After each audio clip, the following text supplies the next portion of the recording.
আওয়ামী লীগ এবং তার নেতাদের রাজনৈতিক কার্যক্রমকে নিষিদ্ধ ঘোষণা করা হয়েছে এবং এই নিষিদ্ধ ঘোষণার মাধ্যমে আওয়ামী লীগের পক্ষে কেউ কোনো প্রচারণা চালাতে পারবেন না। আওয়ামী লীগ অথবা তার কোনো অঙ্গ সংগঠন দেশে কোনো ধরনের রাজনৈতিক কার্যক্রম পরিচালনা করতে পারবে না।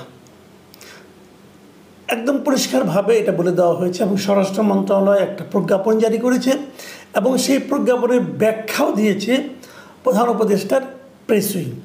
ব্যাখ্যা করে বলে দিয়েছে কী কী করা যাবে, কী কী করা যাবে না।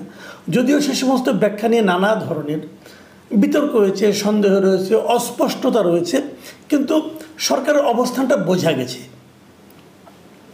এখন এই যে এত বড় একটা সিদ্ধান্ত নেওয়া হলো, এর প্রেক্ষিতে সারা দুনিয়ার প্রতিক্রিয়া কি, বিভিন্ন দেশ এই ঘটনাটাকে কিভাবে দেখছে।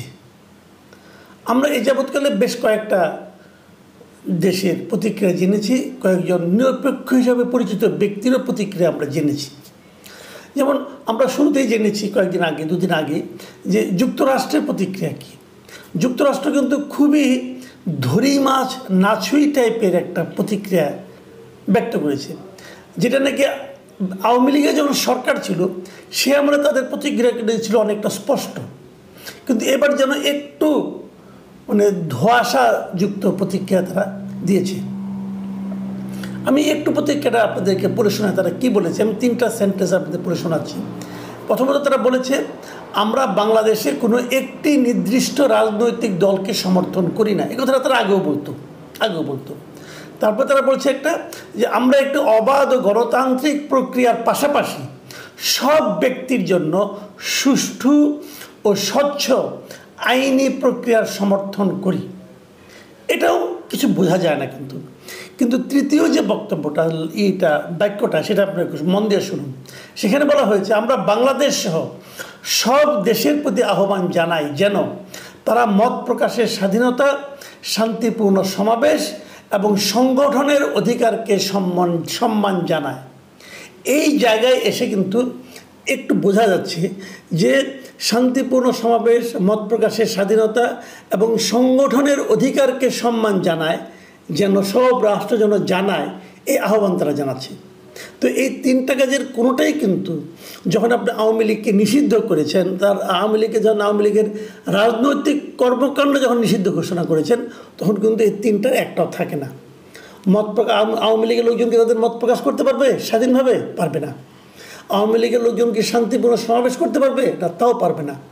আওয়ামী লীগের লোকজনকে কি সংগঠনের অধিকারকে তারা বাস্তবায়ন করতে পারবে? সেটাও পারবে না। তার মানে এখানে এসে কিন্তু আমরা দেখলাম যে সরকারের একটু যেন সরকারের যে কর্মকাণ্ড, তার জন্য একটু সমালোচনায় যেন যুক্তরাষ্ট্রের বক্তব্যে ফুটে উঠল। আর ভারত উদ্বেগ প্রকাশ করেছে, ভারত তো তাই করবে, আমরা যা ভেবেছিলাম তাই করবে। এবং ভারত কি বলেছে সেটাও শুনুন, কারণ ভারত আমাদের প্রতিবেশী শক্তিশালী দেশ এবং যুক্তরাষ্ট্রের খুব মিত্র দেশ। কাজে ভারতের বক্তব্যকে আপনি যতটাই বলেন না কেন, এটা খুব প্রিডিক্টেবল বক্তব্য, কিন্তু এই বক্তব্যকে আপনি ইগনোর করতে পারবেন না। ভারত কি বলেছে? ভারত বলেছে যে কোনো উপযুক্ত পদ্ধতি অনুসরণ না করেই আওয়ামী লীগের উপর নিষেধাজ্ঞা আরোপ একটি উদ্বেগজনক ঘটনা। এবং সেখানে ভারতের যিনি পররাষ্ট্র মন্ত্রণালয়ের যিনি মুখপাত্র রণধীর জয়সওয়াল, তিনি আরও বলেছেন যে বাংলাদেশে গণতান্ত্রিক স্বাধীনতা যেভাবে খর্ব করা হচ্ছে এবং রাজনৈতিক পরিসর পলিটিক্যাল স্পেস সংকুচিত হয়ে আসছে, তাতে একটি গণতান্ত্রিক দেশ হিসাবে ভারত স্বভাবতই উদ্বেগ বোধ করছে। তার মানে ভারতও বিষয়টাকে খুব একটা বেশ ভালোই সমালোচনা করেছে আওয়ামী লীগকে নিষিদ্ধ করার ঘটনাটা। আমি যেটার উপর বেশি গুরুত্ব দিব আজকে, সেটা হলো আমাদের আরেকটা প্রতিবেশী দেশ, কাছের দেশ, আমাদের জন্য এই মুহূর্তে একটা গুরুত্বপূর্ণ দেশ। আমাদের অনেক দেশে অনেক নাগরিকই ওই দেশটা দিকে তাকিয়ে থাকে, সেটা হলো পাকিস্তান। পাকিস্তানের ডন পত্রিকা, ডন হলো পাকিস্তানের সবচেয়ে, আমি মনে করি যে প্রভাবশালী ইংরেজি দৈনিক। সে ডন পত্রিকার তাদের সম্পাদকীয়তে বাংলাদেশ সম্পর্কে কি বলেছে এই নিষেধাজ্ঞার ব্যাপারটা নিয়ে, এবং তারা সেই সম্পাদকীয় শিরোনাম করেছে ক্রস রোডে বাংলাদেশ, মানে বাংলাদেশ এখন একটা ক্রস রোডে আছে, মানে ডানে বামে সামনে পেছনে সব দিকেই যেতে পারে। এবং সেখানে তারা খুবই গুরুত্বের সঙ্গে যে কথাগুলি বলেছে, আমি আপনাদের এগুলো পড়ে শোনানোর লোভ সামলাতে পারছি না, আমি আপনাকে মানে মোটামুটি একটা সরল বাংলা বলছি আর কি। ডনের সম্পাদকীয়তে বলা হয়েছে, সাম্প্রতিক ঘটনাবলী প্রতিশ্রুত নির্বাচনের বিশ্বাসযোগ্যতার উপর ছায়া ফেলেছে। আওয়ামী লীগের নিবন্ধন স্থগিত ও নির্বাচনে দলটির অংশগ্রহণ স্থগিত করার সিদ্ধান্ত উদ্বেগজনক। তারা আরেক জায়গায় লিখেছেন যে সাবেক প্রধানমন্ত্রী শেখ হাসিনা ও তার দলের বিরুদ্ধে অভিযোগ কতটা গুরুতর সেটা কোনো ব্যাপার নয়, কিন্তু বিশ্বাসযোগ্য নির্বাচন অংশগ্রহণমূলক হওয়ার দাবি রাখে। তার মানে হাসিনার ব্যাপারে কতটুকু অভিযোগ আছে সেটা কতটা গুরুতর এটা ইম্পর্টেন্ট না।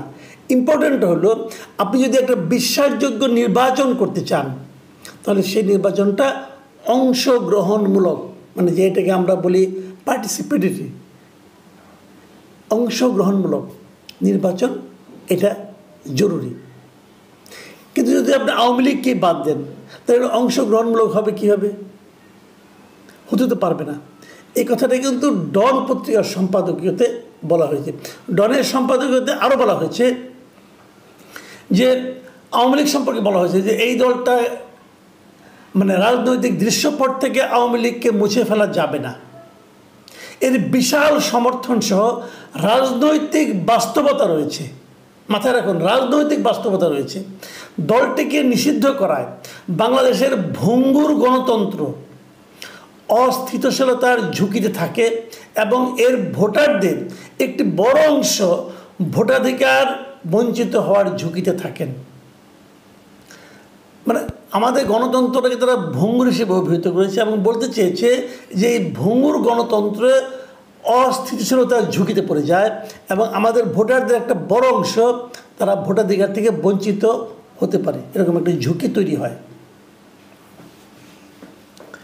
এখানে ভারত যে আমাদের বিরোধিতা করছে সেই বিষয়ে তারা ভারতের একটু সমালোচনা করে বলেছে, ওই বাস্তবতাটি বলেছে যে এই নিষেধাজ্ঞার বিরোধিতায় ভারতের হয়তো নিজস্ব স্বার্থ থাকতে পারে, কিন্তু বাস্তবতা হলো একটি বড় রাজনৈতিক শক্তিকে বাদ দিলে কেবল পক্ষপাতের অভিযোগকে উস্কে দেবে, রাজনৈতিক বিভাজন আরও গভীর হবে।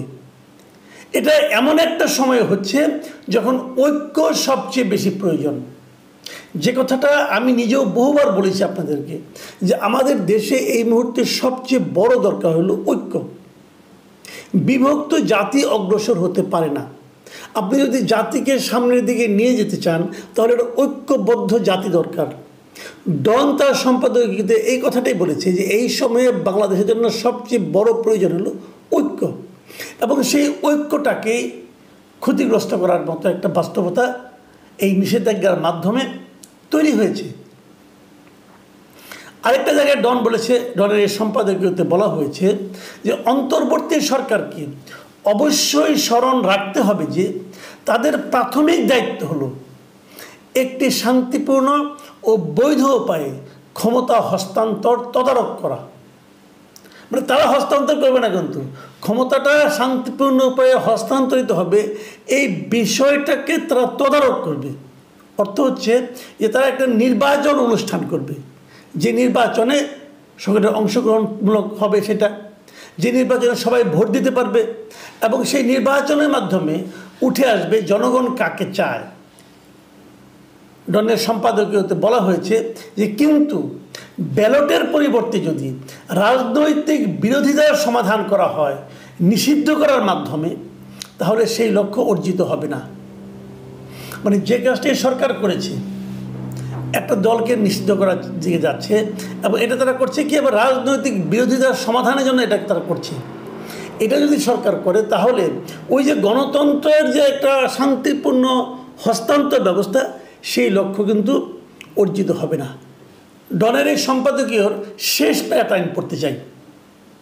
সেখানে তারা লিখেছেন যে আওয়ামী লীগ সহ সব রাজনৈতিক দলকে লেভেল প্লেয়িং ফিল্ড নিশ্চিত করার মাধ্যমে গণতান্ত্রিক আদর্শে নিজের প্রতিশ্রুতিকে অবশ্যই প্রদর্শন করতে হবে ডক্টর ইউনূসকে।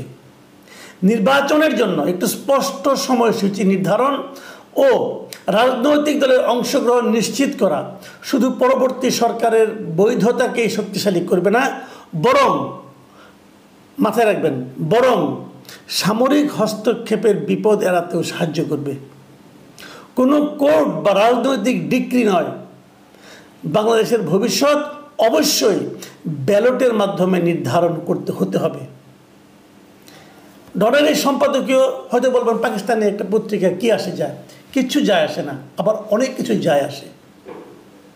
বুঝতে হবে যে আমাদের একটা নির্দিষ্ট দলে, আমাদের দেশেরই একটা নির্দিষ্ট অংশ যারা নাকি যাদের দাবির প্রেক্ষিতে আওয়ামী লীগকে নিষিদ্ধ করা হলো এবং সরকার সেটা আগ্রহের সঙ্গে করলেন, এরা ছাড়া সারা দুনিয়ার আর কেউ কিন্তু সরকারের পদক্ষেপকে এখন পর্যন্ত সমর্থন করেনি। এই সরকার কতটুকু গ্রহণযোগ্য হচ্ছে সারা দুনিয়ার কাছে, তার এটাও কিন্তু একটা মাপকাঠি।